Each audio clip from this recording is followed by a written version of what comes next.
மதுரை மாநகராட்சியின் முறைகேடான வரி விதிப்பில் சுமார் 200 கோடி ரூபாய் ஊழல் நடைபெற்றிருப்பது குறித்து முறையான விசாரணை நடைபெறாததை கண்டித்தும், குண்டும் குழியுமாக உள்ள சாலைகளை புதுப்பிக்காது மக்களுக்கு முறையாக குடிநீர் வழங்காத மாநகராட்சியை கண்டித்தும், இதுகுறித்து உரிய நடவடிக்கைகளை மேற்கொள்ளாத திமுக அரசை கண்டித்தும் மதுரை பழங்காநத்தம் பகுதியில் அதிமுக கட்சி சார்பில் ஆர்ப்பாட்டம் நடைபெற்றது. இந்த ஆர்ப்பாட்டத்தில் முன்னாள் அமைச்சர் செல்லூர் ராஜு, சட்டமன்ற உறுப்பினர் ராஜன் செல்லப்பா, மதுரை மாநகராட்சி எதிர்க்கட்சித் தலைவர் சோலை ராஜா, அதிமுக மாமன்ற உறுப்பினர்கள் மற்றும் அதிமுக அனைத்து நிர்வாகிகள் மற்றும் ஆண்கள் பெண்கள் ஏராளமோர் இந்த ஆர்ப்பாட்டத்தில் கலந்து கொண்டனர். இதில் மதுரை மாநகராட்சி அதிமுக மாமன்ற உறுப்பினர்கள் அனைவரும் கருப்பு துணி அணிந்து எதிர்ப்பை தெரிவித்தனர்.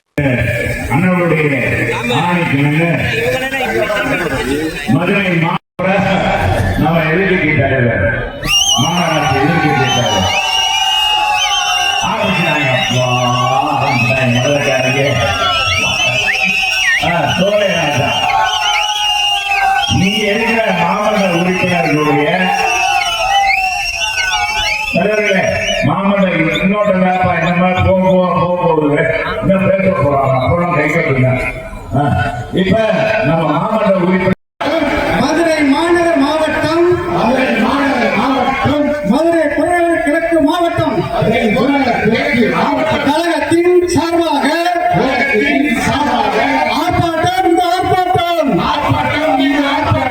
மதுரை மக்களின் நலனை பாதுகாக்க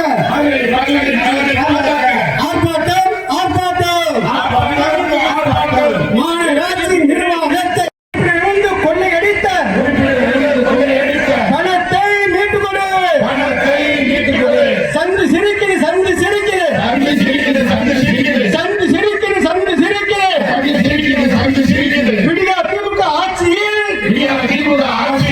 மதுரை மாநகராட்சியின் அரசு, திமுக அரசு சீர்படுத்து, ஸ்டாலின் அரசு, திமுக அரசு, ஸ்டாலின் அரசு, திமுக அரசு. நியாயமா இது நியாயமா? முறைகேட்டால் சந்து சிரிக்கிறது. ஸ்டாலின் அரசு, திமுக அரசு